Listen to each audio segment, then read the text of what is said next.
Hey guys, my name is Elijah, and in this tutorial I will show you how to share just one tab in Google Sheets.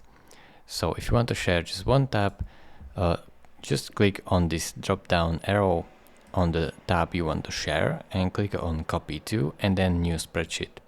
This will copy this tab to a new spreadsheet, and you can see where you have to this new spreadsheet, or just when you copy it to new spreadsheet, just simply click on open spreadsheet.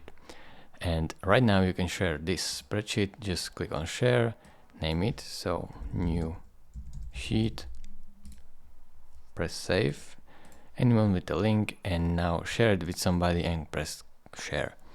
Now it will be only this one tab and the other tabs are in the other document. Thank you very much for watching. If this video was helpful to you, consider subscribing and liking this video, and I will see you in the next tutorial. Bye bye.